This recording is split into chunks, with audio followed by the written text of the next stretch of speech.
rakkoo ofumaa ofitti uume. Har'a guuza naa bayaa kan jedhu guuza ba'uudhaaf dantaas faayidaas irraa argannu hin qabnu jechuu sirna kanaaf. Maaliif sirna kanaaf guuza bahuun Oromoo waa lama dhabsiisa. Osoo akka amma yaadu kana guuza baanee fi dhaqee injifatees dura deebi'ee kan cabsu Oromoodha inni. Dura kan cabsu Oromoodha. Lammaffaa guuza baanee fi gaafa inni cabe wajjin cabuun Oromoon we don't want to put all our eggs in one basket. Barannee jirra jechuudha. Backup nu barbaachisa. Oromoon plan B nu barbaachisa jechuudha. Kasaaraan Abiy hanga irratti uummata Oromootiif Oromiyaa irra geesse maqaa keenyaan uummata keenya cabsee saboota biraa immoo maqaa keenyaan madeessee cabsee diina nutti ture. Har'a bara Eertiraa irraa, Tigraay irraa, Amaaraa irraa, Somaalee irraa, Kibba irraa, Keeniyaa irraa, Jibuutii irraa Oromootti diina xiqqaan horre namni kun.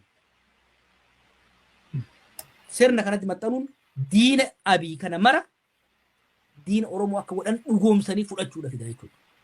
Isaanirraa pilaan B qabannee irratti deemna. Itti bahiinsa lola kanaa maalis yoo ta'e jechuudha.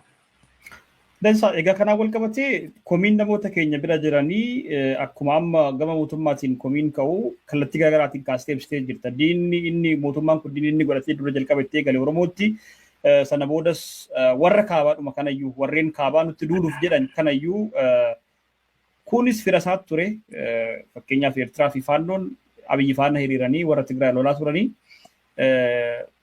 jara kana sadeen walitti fidanii wajjin teessisuun ulfaataa ture. Amaarri fi Eertiraan hangam akka wal tuffatan hundi keenya beekna. Warri Amaaraatii fi warri Tigraay hangam akka wal miidhan hundi keenya agarree turre. Isaanuma wal jibban kana walitti kan fide Abiyyi dhiibbaa itti godhee kan jedhu kaastee amma walumaa galatti yaada ijoo keessa irratti. Dhugumatti humni kun waliigalee gara Oromiyaatti qajeela yoo ta'e. Kana duras waan ta'e hundi keenya beekna. 1991 irratti jechuu kooti. Namoonni baay'een sodaa sana qabu ammallee. 1991 irratti waan ta'e beekna humni kaabaa kun akkuma warri mootummaa dhiibee mootummaan dhiibee gama tokkotti deebise kana wal faana ta'anii gara fuulduraatti yogguu dhufanii hireen Oromoo fi Oromiyaa maalidha? Tokkoffaa madda yookiin immoo giddugala siyaasa biyya sanaatidha. Handhuurri Oromiyaa Finfinneeni. Kuni Oromoo irratti gaaga'ama guddaa hin fiduuyi. Oromoon humna warra kaabaa kan ofirraa qolachuuf iyyuu bakka lamatti qoodamee jira. Haala amma jiru kanaani kun gara mootummaa jira, kun gara mormituu jira. Kun gara mormituu karaa nagaatii jira, kun gara mormituu gara hidhannoo jira. Oromoon bakka tokko hin jiru akka duraa saniyyuu wal faana dhaabbatee kana qolachuudhaa fi kana godhuun keessan gaaga'ama guddaa Oromootti fidaa. Kana bira darbee diina Oromootti affeeruudhaa warra diina Oromoo ta'an wajjin ta'anii haasa'uuni warreen jedhan jiru. Kan akkamitti hubattaati? Amma dura bar si wajjimmoo nama tokko hojii haasofnee turre. Carraa waa gaafii kanaadhaaf karaa sadiin tooftaa carraa sadii qabnaa takkaa oopshinii sadii qabna jechaan ture. Tokko lolli kun akka hin godhamne dhiibbaa godhuudha. Sun hin taane lolli kun dhoowuudhaaf ka'eera.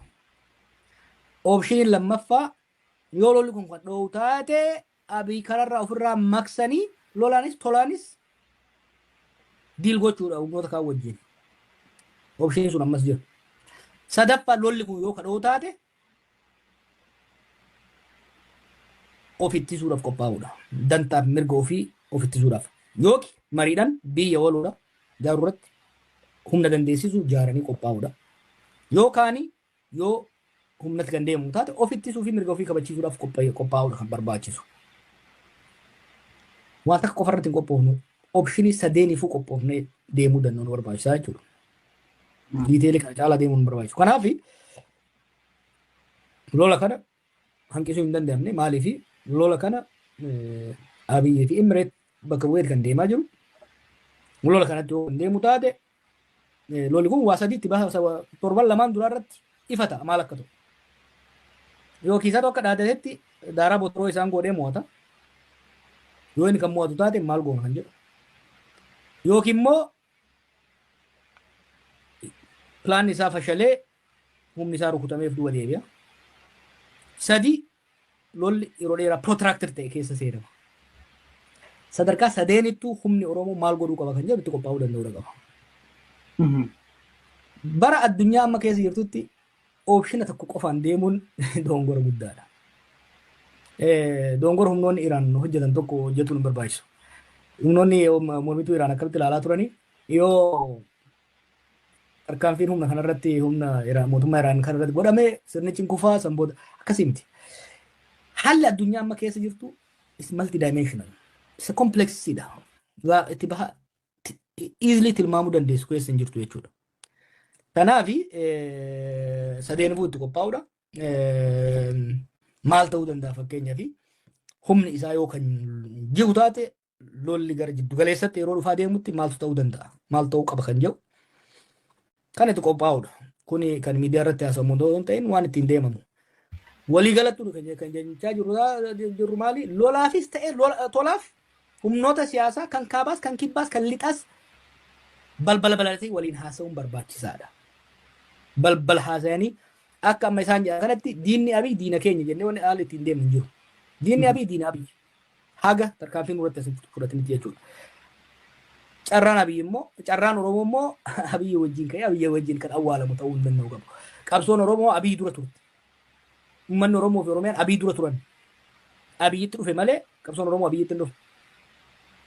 Gaafa abii deemus Oromoo fi qabsoon Oromoo itti fufaa jechuudha. Dantaan Oromoo abii boodas ni jiraata jechuudha. Akka waan carraan warra kaabaa isaan jaan kana abii duras beeyna bara. Sirriitti beeyna. Abii boodas ni beeyna. Maal dhufuu akka danda'u maal akka yaadamaa jiru quba qabnaa jechuudha. Uummata keenya gurmeessine tarsiimee beekumsa irratti hundaa'ee irratti qabanne lolaanis tolaanis dantaa keenya eegsisuudhaaf hojjechaa jirra jechuudha. By the way, adiifaan girgir jedhan kana dhimma Middle East kana dhimmi baha jiddu galeessaa kun dhiibbaa warra sochii warra lixaa caalaa dhiibbaan nurratti akka godhu waan beeknuuf waggoota 5 dabran kana engagementiin keenya qorannoon keenya qophiin keenya humnoota emerging power jedhan kana wajjin hariiroo uummachuu isaan wajjin mari'achuu karoora isaanii hubachuu teknoolojii isaanii hubachuu adeemsa isaanii hubachuu hariiroo isaanii jidduu jiru hubachuu irratti fuulleffanne sun immoo waan uummata keenyatti himnus beekumsa irratti hubannaa qabatama irratti akka ta'u nu gargaaree jira jechuudha. Dansaa egaa kanaan wal qabatee nageenyi Oromootti dhufuu qabaa, Oromoo gidduutti wal waraansi dhaabbachuu qabaa, labsii akka waan labsiittii fi haasaan akkasii wayii tibba kana akka haaraatti eegalee jira. Haala wal fakkaataa kanatti waraanni bilisummaa Oromoodhaa kanneen hooggansa olaanaa giddugaleessa keessa turan jaalsanyii fi jaaljireenyaa wajjin galanii rakkoo guddaa keessa akka jiran atis gaafan makkaa deebi'uu ergaa guddaatu na bira ture jettee poost gootee turte. Viidiyoowwan hedduunis sooshaal miidiyaa kana deemaa turan. Barreeffamni hedduunis sooshaal miidiyaa kana deemaa ture. Dabalataanii namni jara kana wajjin galee hooggansa olaanaa ta'ee jaal shurubbee namni jedhamus barreeffama dheeraa haala gatamuu yookiin immoo waadan dura jedhamee galaman sun ijoolleen muraasni haala sanarraa akka hin jirree fi quuqamni guddaan akka jiru sooshaal miidiyaa irratti barreessee ture. I think sunillee amma haqamee jira natti fakkaate yookaan look ta'ee jira arguu hin dandeenye screenshot fudhadha jedhee yaadeen ture argachuu hin dandeenye. Walumaa galatti nageenya waaraa Oromiyaa fi Oromiyaatti buusuudhaaf Oromootti buusuudhaaf hooggansi karaa nagaatiin gale kuni bara 2018 akkuma atuu beektu atii fi jaarroleen abbaa gadaatis koreen teknikaa jedhamanii wantoonni si yaaltan baay'eetu turanii ijoolleen yeroo sana galan sunis kun hin dhumanii kun deebi'anii dirreetti deebi'an. Ammas waanuma wal fakkaatu raawwatamaa jira jechuudha. So mootummaan kun mootummaa Oromooti ani dhimma Oromooti fan dhimmamaa qe'ee Oromooti waraanni haa dhaabbatu nagaa barbaannaa waan jedhu gama tokkoon hin dubbataa gama tokkoon immoo warreen karaa nagaa filanna jedhanii qawwee lafa kaa'anii galanis haala isaan keessa jiran argaatidha jirra. Hiika maal qaba kun? It's too little too late. Waan yeroon bira dabree kan isaan yaalaa jiran. Yaaliin rakkoo Oromiyaa keessa jiru. Keessattuu waraana bilisummaa Oromoo jidduu jiruu fi mootummaa jidduu jiru araaraan nagaadhaan furuudhaaf jalqaba irraa godhamee deemaa ture. Dhumarratti Tanzaaniyaa irratti fashalee. Failed peace talks are they bring an end. Peace talkiin keessattuu akkaataan itti akkaataan mariin Tanzaaniyaa sun itti dhume carraa deebi'anii waliin haasa'anii haasaan agartee walii galuu dhabuu dandeessa. Marsaa tokkoffaa walii galuu dhabuu dandeessa. Marsaa lammaffaa walii galuu dhabuu dandeessa. Marsaa sadaffaa walii galuu dhabuu dandeessa. Haga marsaa 10 deemuu dandeessa. Garuu akkaataan itti marsaan kamiyyuu dhumu marsaa biraatiif kan karra saaqu wal amantaa trust building fooyyessaa deemuu danda'udha qaba. Haasaan waraana bilisummaa Oromootii fi mootummaa jara jidduutti godhamaa ture kun dura dhoksaadhaan godhamaa ture. Kan dhoksaan godhame sun wal amantaa hamma tokko waan fideef Zaanzibaaritti wal gahame. Waliigalamuu baatus karra saaqeeti. Lammaffaa Daarii Salaamitti godhame. Daarii Salaamitti walgahii godhame irratti akkaataan itti xumurame fi tarkaanfiin san booda mootummaan fudhate waraana bilisummaa Oromoo qofa osoo hin ta'in warra jaarsummaa jidduu tures kan abdii kutachiisee dubbisan keessaa baasee ture. Maal naan jedhe. Tokko akkaataan olol gaafa mariin sun godhamaa jirutti mariin sun akka milkoofneef tarkaanfiin mootummaan fudhataa ture. Bakka marroonfaan irraa deeman san to'achuudhaan tarkaanfiin isaan fudhatan sun odoo mariin godhamaa jiru. Mootummaan marroo biyya sanii baasuudhaaf hoggansa waboo biyya sanii baasuudhaaf malee araaraaf miti kan jedhu araarri sun akka miira gaarii akka hin deemne godhe. Lammaffaa erga araarri sun dhume booda waliigaltee hawaasa addunyaa wajjin godhame haquudhaan hoggansi waboo biyyatti akka hin galle tarkaanfiin fudhatan. San booda marii akka jaarmeetti waraana kan wajjin godhamaa ture moggatti dhiisanii chirichaaroodhaan galchuudhaaf yaaliin godhame sun it destroyed any trust that was built. Tokko kana kan rakkoo kun. Lammaffaa haalli xaxamaan naannoo keenyaa amma mootummaan baay'ee waan laaffateef it's not able to negotiate from position of strength. Kanaaf waliin mari'achuutanii furuudhaaf haala amma jiruun waan danda'amu miti. Warri qawwee dhaabatu jedhan akka dhaadannoo yaada gaariidha. Ijoolleen kun ijoollee sabboontoota ijoollee qeebsoo keessa turte hedduun isaanii. Bakka sadiitti qoonee ilaaluu dandeenya warra as keessatti hirmaataa jiru. Irra hedduun isaanii warra onneerraa nageenya qabu keessattuu ijoollee bosona jirtu sana wajjin qabsaa'aa turan, wajjin hidhamaa turan, wajjin madaa'aa turan qabsaa'ota dhugaati. Maatii isaaniiti Shawaa Lixaa keessatti, Wallaga keessatti, Arsii keessatti, Gujii keessatti kan miidhamaa jiru maatii isaanii lolaa fi loltoota kana sirriitti beeku jechuudha. Onneerraa lolli akka dhaabatu Oromummaan waan isaan laalessuuf lola dhaabuu warri barbaadan jiran.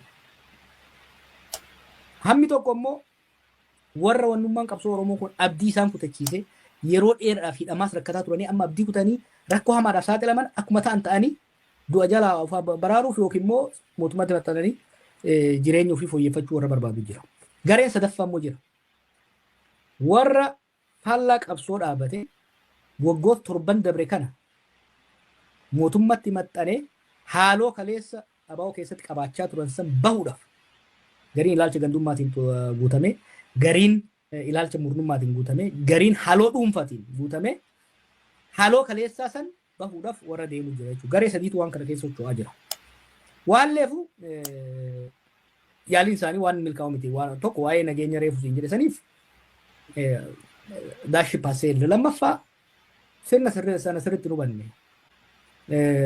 Sirni kun yookiin warra viidiyoo bilisiginnaa kun itti dhiyaatee ifattan argee durillee gaafa biyya alaa ture aga tokko qabaachaa ture. Qabsoon Oromootii fi isaan bishaaniif zayitiidha. Waliin makamuu waan danda'amu saayikooloojii adda addaarraa dhufaa jechuudha. Kanaaf ijoollee kana ofitti seensisanii sirna kana jijjiiruu amma namoonni tokko abdii qabu fakkeenyaaf akka bara tokko abbaan duulaa namoota xiqqoo ofitti seensisan godhu kan jedhu ijoollee nama jedhamu kun warra akkas godhuu miti. Kanaaf bu'aan ani argu hin jiru. Dhaaniin isaanii garaana nyaata. Yoo milkaa'ee Oromiyaa keessatti Itoophiyaa keessatti lolli dhaabate ani nan gammada. Oromiyaa Itoophiyaa keessatti qawweedhaan namni akka wal ajjeesu barbaadu lolli akka socho'u hin barbaadu. Garuu hawwiin waan tokko shallagni karoorri qabatamaan adda adda.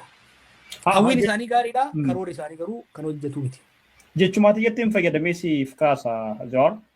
Sochaaroodhaanuu kana booda galchuudhaaf haalli jiru maalidha warreen ammas jechumaati jettiin fayyadama gaati. Chirichaaroodhumaan galan kuniyyuu haali isaan amma irra jiran kuni haala amma itti gadi bahanii akkanatti miidiyaatti gadi bahanii haala keessa jiran manaan jijjiirramne aangoodhaan jijjiirramne hin gatamne waan jedhan irratti eega gahaniiti haalli keessa jiranii kaleessa haa xiqqaatu haa guddatu qawwee qabanii diina kamiyyuu fuuldura dhaabbatanii olaa turanii diroonii fi maal wajjin dhokachoo taphachaa oolan dirreedhuma dhiirummaa yookiin gootaa turan jechuu dandeenya. Har'a immoo milishaadhuma gandaatu akka maleetti daandii gubbaatti qabee nu reebaa jira jedhanii yogguu isaan gadi baanii rooroo dubbatanii kana boodayyuu mootummaan kuni carraa dhumtiin chachaaruudhaan waraana kana qoqqoodee galfachuudhaaf qabuyyuu garamitti adeema yookiin immoo hiika maal qaba ijoolleen kun haala kanarratti argamuun isaanii warra dirree jiraniif yookiin immoo warra karaa nagaatti tarii nagaan dhufa jedhanii abdatan ta'aniif.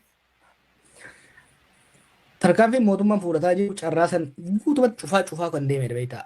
Ilaalee anis ta'e namoonni warri abbootii gadaas baqqalaas hundi keenya akka amma ijoollee kanatti waan tokko hawwaa turre. Fakkeenya gaafa amma dura koree teeknikaa taanee sana gumii abbootii gadaa jalatti waraana galchine. Ilaalcha warra aangoorra jirtu kan sirriitti hubanne. Warri aangoorra jirtu kun warri OPDO keessatti guddatte xiiqii halluu hama serious psychological trauma qaban qabsoo Oromoodhaa keessattuu qabsoo maqaa abaa'ootiin godhameerra. Nama mooraa qabsoo Oromoo keessa ture keessattuu maqaa abaa'oo keessa ture diinummaa hin fayyine qabu beektaa. Yoo yaadattu gaafa san waraana gaafa galchinu wanti yeroo san gaafa nama xiqqaadha. Ijoollee kuma tokko akkas taatudha. Easily bakka adda addaatti ramadamuu danda'ama. Erga xoollaytti galchan booda tarkaanfii irratti fudhatu eegalan. San dura ammoo hoggaan duuba deebi'ee ilaalu ijoollee kuma tokko dhibba sadii Eertiraa irraa dhufan sanoo erga mooratti galchan booda gochaa fi jecha gara hammeenyaaf diinummaa irratti fudhataa turan. Duuba deebi'e immoo baruma EPRDF san fudhadhu. Lichoo Bukuraafaan biqilchaa sanyiin faan yeroo adda addaatti waraana hamma tokko qabatanii galaa turan. Waraanni isin fi jarri gale sun torban tokko miidiyaatti eega dhiyeessanii booda gochaa fi jechaan haaloo bahaa turan jechuudha. So maqaan dha'u namoota warra OPDO kana hedduutti dhiyaadhee ilaale. Yeroo wayyaaneetti galan san duulli qabsoo Oromootirraa itti godhamaa ture sun. Hariiroon isaan Oromoo wajjin qabaataa turan sun Oromoo fi keessattuu qabsoo Oromoo irratti gadoo hamaa akka qabatan. Carraa argatan maraan nama isaanitti makamu san dura itti fayyadamanii san booda salphisanii xiqqeessanii nama keessa jibbisiisanii gatuudha barbaadu jechuudha. Lichoo Bukuraa irratti san godhan. Boodara golicha dheenga irratti akkas godhan. Ijoolleen galchin irratti akkas godhan. Ijoollee obbo Daawud fa'aa Eertiraa irraa galchan irratti akkas godhan. Ijoollee sanyiin fa'aan galchan irratti akkas godhan. Gara fuuldurallee kanuma godhan jechuudha. Kun isa pattern yeroo tokko dogongora ta'uu danda'a. Yeroon tokko haala wayii ta'uu danda'a. Shan sii kaa'eera bara. Isin biqilchaa sanyii fa'aa galan yeroo tokko itti aansee Lichoo fa'aatu gale. Itti aansee Eertiraa irraa waraanni gale. Itti aansee yeroo nuti galchine jira. Itti aansee golichi hin gale. Itti aansee sanyiin fa'aan galan. Warra galan kana mara bara galchanii eetti bobbaasuu numaa miti.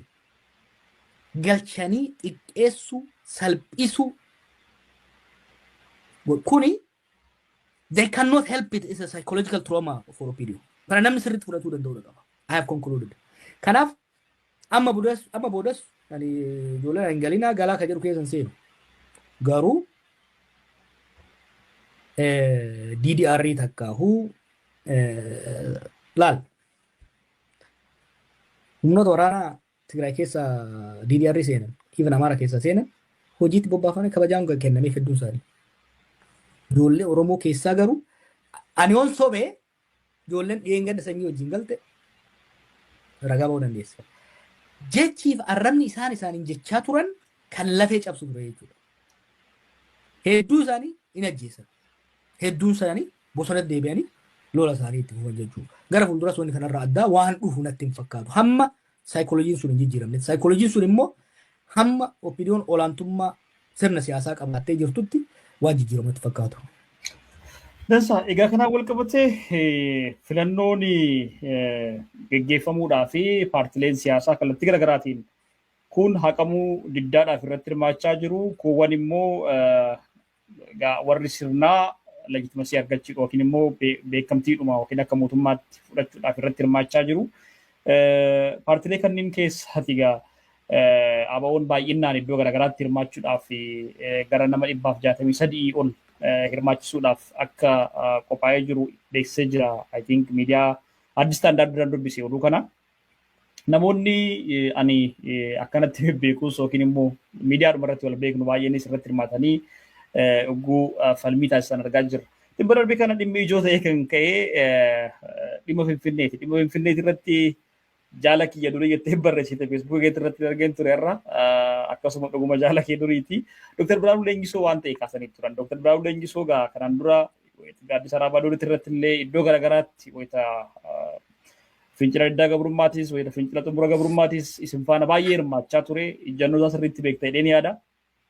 Dr. Biraanuu Leenjisoo maal jennaan fincila sana keessa hunda darbee as gahee waa'ee dhimma Finfinneeti irratti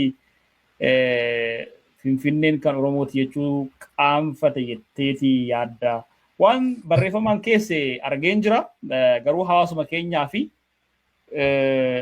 hammanuma hunda dhaayii waan jedhuun sii kaasuu barbaada. Mee dura dursee ijjannoodhuma Dr. Biraanuu kana dura bara qabsoo beekturraa nu ka'eeti har'a maaltu kana fideetti nu koottu maaliifi Dr. Biraanuu namoonni tarii keessattuu dhaloonni ammaa kun waggaa 5-6 gara miidiyaatti dhufan kun baay'een beekan yoo ta'e achirraa kaasuu barbaada. Biree guyyoota dabre kana namni akka malee itti bu'ee ittiin dabalu dhiisaaf garuu ajandaan kun maa ka'e ka jiru irratti fuulleeffamne.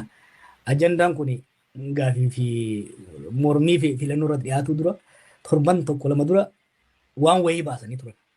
Gaafiin Finfinnee furmaata akka deebi'uuf Oromiyaa jalatti akka deebituuf kan jedhu afaan Amaaraatiin qophaa'ee keessattuu warra Amaaraa kanatti ergamaa ture. Ajandaa guddaa ta'ee ture. Ajandaa qoqqoodanii bituuti. Ajandaa Walqaayit Getaachoo Raddaatii fi Koloneel Hennuu sun akka wal kassasan godhamee san booda Arsii keessatti Oromoon nama fixe jedhamee giddaa ayyaanatti faannoon nama fixee kun hundi walitti buusuudhaaf kan yaadame.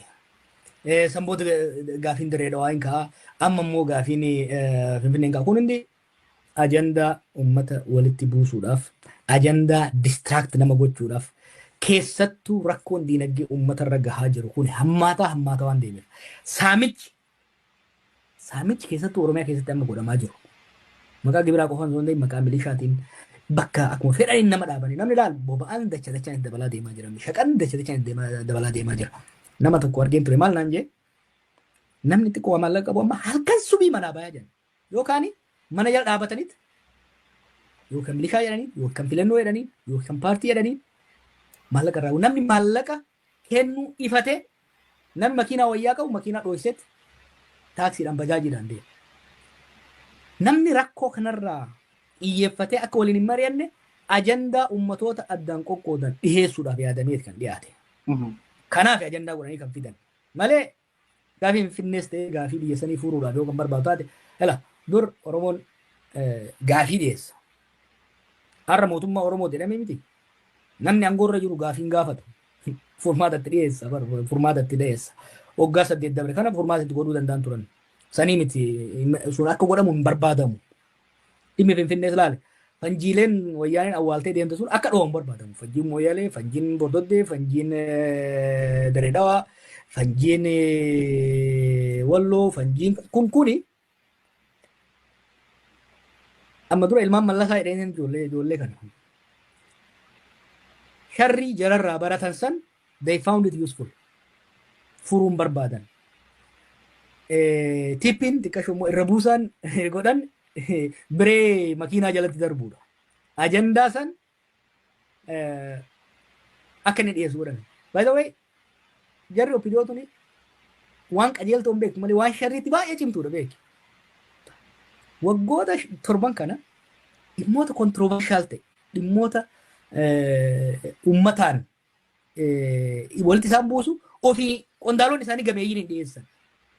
Baay'ee qondaaloon isaanii gameeyyii gabbayanii mormituu maqaa dhayanii arrabsan hin agartu. Yookiin immoo ka dhimma dippiloomaasii irratti waan biraatu kan agartu. Ameerikaa arrabsuudhaaf leencoo baatiif bobbaasu. Oromoodhaaf walitti buusuudhaaf Biraanuu bobbaasu. Amaaraaf nama qabsoo keessa ture gadi bobbaasu. Maaliif waa lama. Tokko inni nama alaati barduraanii jedhanii deniability kenna plausible deniability waan jedhamu jira siyaasaa keessatti. Plausible deniability ofirraa fageessuudhaaf inni duruu extremistiidha. Yeroo tokko qajeela Mardaasaa akkas godhaniirani dhimma tokko irratti. Eega dubbisanii booda maal jedhanii nun laallatu hin jedhu. Plausible deniability kennaaf. Lammaffaa immoo akkuma reefu hin jedhu nama qabsoo keessa seene kun gaafa qabsoo keessa turu isaan qeeqaa waan tureef isaan madeessaa waan tureef ofiin qixxeessanii busheessanii ajeessanii uummata biratti akka inni jibbamu godhanii niwutiraalaayiz godhuu barbaadu. Biraanuun hin beekama dhimma Finfinnee kanarratti nama qorannaa hedduu barreessedha. Nama dhimma master plan irratti hedduu haasayaa turedha. Konstaantilii kama inni jala deemu kana hedduu irratti duulaa turan beektaa kanuma garaana nyaatti beektaa ijoolleen nu bira achi makamte tun gamanaa uummataan wal dhabde. Garasii barandaarra jirti booroo ol seentee hin jirtu. By the way, warroonni qabsoo keessaa itti makaman tokkichi insaayidarii miti Itoophiyaadhaaf tokkichi. Kabiraan adii nama taayyeelleen gara mormituu deebi'e taayyeen gaafa akkasitti adda duretti isaanii mormusan takka diinqa marii keessan turre. Paarlaamaa irratti agartee miti caffeera doggaa dhiyaatu akka waan ofii qofa. Dassee hamappi Biraanuudhaafis akkasii Leencoo Baatiif akkasii qajeelaadhaaf akkasii hundi isaanii. Kabiraadhiisi Haayiluu Gonfaa gamma addummaadhaan dhimma kanarratti hojjetuuf akka gantuutti ilaalu maaliif kaleessa kan gurra kiyyaan dhaga'eedha. Akkaafan biyyatti deebi'u Jeneraal Kamaal Abbabee fi Haayiluun raayyaa ittisa biyyatti akka deebi'an dhiyeessan ture. Akka deebi'an yaada hoggaan dhiyeessu nama raayyaa gana deebinee raayyaatti hin deebinu. So sitti fayyadamu malee deebisanii bakka murteessa har'a bara bakka murteessa executive power dhugaa keessa namni mooraa qabsoo keessaa dhufee mootummaa sanitti madabalame tokko hin jiru. Garuu waggoota 7 kana OPDO kamuu caala adda durummaadhaan sirna saniif salfii duraa irratti kan qabsaa ture immoo warra qabsoo keessa ture kana jechuudha. Birees kanuma kana isa mudate. Qe'ee kana isaan dhiyeessu isaan aarsee tokko afaan wasaatirra dhageenye. Maaliin jechaan ture የብልጽግና ደሴት takka odoola biltsiginnaa jechaatiin ture miti. Abii waan tokko jijjiirre waggoota 8 darbe kana keessatti. Yeroo tokko kun gameessa Oromoo tokko jedhanii yeroo san faannoo fi qeerroon kun qawwee hin qabanne ganaa. Garuu jeequmsi ture naannoo kana. Baardaar jeequmsa ture gamaa gamana jeequmsa kana jeequmsi kana odoon babal'annee mari'aa goonu jennaan yoo barbaadan fincilli fedhette hafuuf Finfinnee irraa kiiloomeetira 100 irratti raadiyeesii goone giriin zoon uumne akka nu Baagdaaditti warra Ameerikaa godhan yookiin immoo Moqodishoo kanatti deemnaa. Abiyyiif Itoophiyaan Finfinneedha. Finfinneen nagaa qabaannan Itoophiyaan biraa yoo barbaade haa gubatu. Oromiyaan biraa yoo barbaade haa gubatu. Finfinneen miidhagnaan Finfinnee keessaayis karaan guddaan boolee sun miidhagnaan viidiyoo tokko jira kan inni warra kaabinee kan walitti qabee baasaan deemaa agarsiisaa ture. Achirratti dhamanaa bara. Namni waggaa biyya alaati boolee eerpoortii dhufee deemu karaa kana laalaa deema. Bareedina kana laalaa deema. Kanuma laaluu deemaa jedhu. So I think interviin kuni ilaalcha Abiy, hawwii Abiy, hubannaa Abiy kan hunda dura caalaa ifatti kan agarsiise jechuudha. Finfinnee jechuun Itoophiyaadha. Itoophiyaa jechuun Finfinneedha. Finfinnee keessa immoo Finfinnee Finfinnee akkamitti ilaala? Miidhaginaan ilaala. Finfinnee immoo eenyuuf ilaala si tokkaati? Finfinneen kan miidhaguu qabdu immoo eenyuuf ta'e jiraattotaaf miti. Warra alaatiif namni biyya alaatii hoggaa dhufe. Okay, turizimii hawwachuun gaariidha. Let's say turizimii hawwatu barbaade. Tokko turizimiin otoo poteenshaalii keenya dhibba otoo eksploitii goone parsantii 2 caalu diinagdee biyya Itoophiyaatiif. Okay, diinagdee Finfinneetiif parsantii 10 hin gahu. Lama, say namni biyya alaatii dhufee karaa boolee kana miidhagina arge. Laallibalaa akkamitti dhaqa? Faannoo torkaa qaba. Yoo mi turistiin fi Laalibala yeroo dhumaatiif kadhaqee waggaa 5 dura. So humar amma waggaa 4 maali ji'a 4 akkana dura leellisaa turan. Turistii meeqa dhaqe? Ginci nama meeqa dhaqa? Ginci masii tana. Gatii haleelaa keella kan Awaash irraa kun cufaadha. So tokkoon lammaffaa yeroo bal'aa of fudhannee irra mari'annee because this goes into his entire worldview. Anattu natti meera yeroo tokko waa'ee diinagdee kana ilaalcha isaa diinagdee kana hubachuudhaaf hoggan gaafadhu waan amma jedhe kan barbaatiin dubbate. Qaroomina akka misooma jechuun jalqaba qaama kee qulqulleessuudha, san booda huccuu qulqulluu qabaachuudha, san booda biiroo kee qulqulleessuudha, san booda mooraa kee qulqulleessuudha, san booda magaalaa qulqulleessuudha. It's all about aesthetic. Waa'ee bareedinaati, waa'ee miidhaginaati. Waan nyaachuu, waan garaa keetii, waan uffannaa keetii, waan mana keetii hin jiru. Amma Finfinneetti haa fudhannu. Finfinnee Abii kantiibaa Finfinneetii haa jennu ka Itoophiyaati miti. Kantiibaa bakka Adaanech kana osoo keenye akka kantiibaa Finfinneetti haasaan kun Finfinnee hin fayyada yookiin immoo ilaalchi kun Finfinnee hin fayyadu. Urban development takkaa'u misooma magaalaa jechuun maali? Priority tartiiba dursa kennamuu qabuuf keessa kan dura bu'uuraalee misoomaa murteessoo kennuudha magaalaa tokkoof. Karaa gurguddaa tokko lama osoo hin ta'in karaa gurguddaa kan tiraafikni hedduu keessa deemu haayiwee gurguddaa magaalaa wal qabsiisuu ring roodii hojjechuu tokko magaalaa karaa keessoodha uummanni ganda keessa saffisaan dhaqee rakkoo malee akka goggoru karaa lammaffaa dhiyeessii bishaaniiti maaliif dhiyeessii bishaanii fayyaadha wal qabata oomisha guddisuudhaan wal qabata dhiyeessii bishaanii fooyyessuu guddisuudha sadaffaan dhiyeessii anniisaati elektirisiitiidha maaliif ibsaan magaalaan jiddugala industiriiti jiddugala daldalaati daldalli immoo dhiyeessii anniisaa paawar sapilaayin wal qabata dhiyeessii osoo addaan hin cinnee fi bifa gahaa ta'e qulqullinaan dhiyeessii anniisaa dhiyeessuudha sadaffaan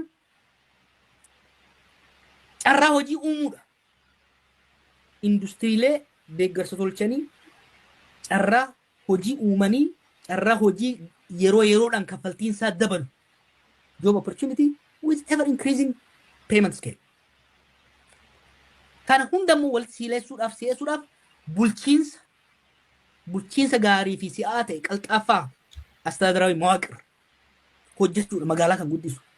Magaalota amma isaan akka fakkeenya fudhatan Dubaay yoo fudhatte Singapoor yoo fudhatte yeroo baay'ee waan raasaniif biliclicii kana tolchuu dura miidhagina kan tolchuu dura maal godhan warruma Dubaay warruma isaan akka fakkeenya fudhatan yoo fudhatte dura karaa tolchan bishaan tolchan sambooda industirii tolchan Singapooris Dubaayis keessattuu industirii poort buufataalee dooniidhaan wal qabatu carraa hojii uuman nama ofitti hawwatan Dubaay hawwata turizimii kan goote eega hawwata industirii taate booda eega faayinaanshial kaampanii gurguddaa hawwatte eega hojjeta hawwatte kaapitaala hedduu erga fudhattee booda turizimiin akka sadaffaatitti dhufe jechuudha. Kanaaf akka muummicha ministeera Itoophiyaatti dhiisiti akka kantiibaa Finfinneetitti haasaa qaanessaadha kan godhame. Uummanni Finfinnee irra kan barbaadu karaan isaa akka fooyya'uuf, bishaan isaa akka fooyya'uuf, bulchiinsi akka fooyya'uuf, carraan hojii isaa ilmaan isaatiif akka dhufu, gatiin jireenya akka hir'atu kan biraa hedduu barbaachisaa magaalaadhaaf kan irra utaale mana jireenyaati. Housing. Manni baay'inni mana jireenyaa akka dabalu affordable akka ta'u gochuudha. Kana hundaa goonee jirra jedheetidha kaasanii amma muummichi ministeeraa asirratti amma waan amma ati kaasaa jirtu kana daandii dalagnee jirra manneen jireenyaa akka ijaaraman goonee jirra iddoo garaagaraatti manneen jireenyaa akka ijaaran qofa osoo hin taane magaalaan bareeduu isheetii waan wal qabatee propertiin value of property like increase ta'ee jira waan baay'ee goonee jira. Waan baay'ee goonee jirraadha wanti isaan asirratti kaasan normaali waan amma ati kaaste kana kaasanii jiran normaali innaa ati immoo deddeebi'aa turte biyya keessattis waan baay'ee argaa turte waan ta'eef kana akkamitti waan wal dhawaa kan taane jechuu kooti. Daandilee Finfinnee maa fudhannu Oromiyaa Itoophiyaa biraa dhiifnu. Daandileen bara kan hojjetaman 3-4 hin caalan. Bara mallasaa fudhannu. Bara san ring roodiin amma Finfinnee keessa jiru hundi yoom ijaarame? Barasan jaaran. Karaaleen gurguddaan barasan jaaran. Appaartaamaaleen taakkalaan Adanachis hiraa turan bara kam jaaran? Bara san jaaran. Bara kana manneen muraasa Rashaa jaarsi jira Federal Housing kan jedhamu manneen muraasa jaarsi qaba. Manneen baay'ee muraasa isaanuu immoo namoota muraasa mootummatti siqanii fi mootummaa wajjin jiraatan kan hirame malee Finfinnee keessatti dhiyeessiin mana waggoota mana haaraan ijaarame meeqa ka jedhu mee haa kaayanii baay'ee xiqqaadha gara manaa itti yoo qabdu taate kun soba xiyyeeffannaan akkasiin jiru. Finfinnee biraa dabarru Finfinnee qofa irratti fuulleffatanii sulultaa achi bishooftu achi karaa waan hin deemu malee sila bal'inaan carraa fudhannee daataadhaan si agarsiisa. Uummata biyyattii keessaa magaalaa kan jiraatu parsantii 20 waan caalee natti fakkaatu gammatti 25 waan caalee natti fakkaatu. Uummanni harka 75 magaalaa jira tokko. Lammaffaa diinagdeen biyyattii har'as irra jireessi qonna. Qonnaaf baadiyyaa irratti kan hundaa'e jechuudha. By the way kana warra itti Araboota Faranjoota itti dhufan kanatu mataa isaa waa keessa hin jirre kana keessa kaayaa jira. Addunyaa kanarratti biyyi guddaan aqwaraacidhaan misoome hin jiru. Karaan ittiin misooman baay'ee akkasa salphaadha. Tokko oomishaaf oomishtummaa qonnaa dabaluudhaan sarplas uumuu danda'uudha qabda. Qabeenya achirraa argamu san industirii babal'isuu qabda manufacturing. Maaliif Itoophiyaan waa lama kan qabdu. Qabeenya Itoophiyaan qabdu waa lama. Tokko nama lammaffaan lafaa fi uumama. Itoophiyaa guddisoo barbaadde misooma namaatii fi misooma lafaa irratti hundaa'uun dirqama. Misooma namaa akkamitti guddifta? Amma dura jedhee qulqullina barnoota kan dandeettii ogummaa skills build goote biyya keessattis hojiitti bobbaasu biyya alaattis bobbaasu. Biyya keessatti immoo qonnarraa oomisha argatu saniin maallaqa argatu saniin bunarraa isaa ta'u kabirarraa argatu saniin industirii banaa deemta. Industirii san keessatti nama leenjifte kana industirii san keessa gootee guddisaa deemta. Industiriin sun alergii keessii guddisa, carraa hojii keessii babal'isaa deema. Industrial base. There will be no development without industrial base. Industrial basein jiraachuu danda'uu qaba. Ammatti ni qophoofnee sin agarsiisa. Industry base manufacturing waggoota 80 darbe kana hin hir'ate hin kufe Itoophiyaa keessatti. Hin kufe hin daballe. Manufacturing jaarame hin kufe. Qonni hin kufe. Xiqqoo kan wayyaa service sector. Service sector maali? Kan Finfinnee keessatti maallaqni bika adda addaatii sababa lolaatiin dhiyeessee dhufe kun Finfinnee keessa gargaggaru qofa jechuudha. Kanaaf amma gama GDP yeroo dheeraa fudhata malee it is crazy wanni inni haasa'e kuni waan namni biyya hogganu ta'uu dhiisi namni maraataan dubbatu miti. Ta'uu hin danda'u maaliif biyyi tokko biyyoonni mootummoonni amma duraa bari dongora qabu no question balansii magaalomsuu takkaahu urbanization is important. Urbanization jechuun maali immoo? Akkuma reefsiin jee magaalaan giddugala industirii ta'a. Giddugala misoomaa kan magaalaan sochiin magaalaa lama. Industirii fi daldala. Industirii and trade service sadaffaa yookiin dabalata. Industirii babal'isaa, daldala babal'isaa, service babal'isaa deemuu danda'uu qabda. Kana keessaa kan uummata hedduu harkifatuu fi weelzii uumuu danda'u, qabeenyi uumuu danda'u industiriidha. Industirii babal'isuu kan dandeettu immoo qonna misooma qonnaa guddiftee maallaqni misooma qonnaatirraa dhufuun surplus qonnaan bulaanii fi hawaasni qonnatti hirmaatu sun qonna waan ofii nyaatu bira dabarsee maallaqni lafatti haftee fi maallaqa saniin warshaalee xixiqqaarraa gara warshaalee gurguddaatti namichi Baaletti hojjete, kan Wallaggatti hojjete, kan Gojjamitti hojjete maallaqa isaatiin magaalatti galee faabrikaa xixiqqaa daldala xixiqqaa eegalata. Achirraa biyyi kan guddatu. Mootummoonni amma duraatis kana kan godhaa turan baay'ee mootummaa Itoophiyaa qofaa miti. Mootummaa Keeniyaa fudhadhu, mootummaa Kooriyaa fudhadhu. Biyyoonni amma addunyaa raajisfachiisan. Kooriyaa yoo fudhatte, Taayigars jedhanii kan guddatan kun Biraaziil yoo fudhatte, Indiyaa yoo fudhatte magaalaa jiddu galeessa godhataniiti miti. Baadiyyaa guddisaa garuu immoo yeroo baadiyyaan guddataa dhufu jechuun oomishni fi oomishtummaan baadiyyaa hoggaa guddataa dhufu magaalaan sanirra akka fayyadamtu akkuma reefu siin jee maaliin jee magaalaa misooma magaalaa hoggaa jennu daandii, bishaan, enerjii, housing hoggaa gootu namni maallaqa baadiyyatti hojjete kun hoggaa magaalaatti dhufu haala mijaa'uu uumtee fi industrialization fi trading keessatti akka hirmaatu haala mijeessuudha. Biyya kanatti guddata malee akka inni jedhu kanatti miti. Wanni na ajaa'ibu waggaa 8 har'as kanuma haasayaa ture. Har'as by the way waggaa jalqaba biyya Ameerikaa dhufee osoo garaa gaarii mamuudhaaf qophaa'u san gaafsanis kanuma haasayaa ture.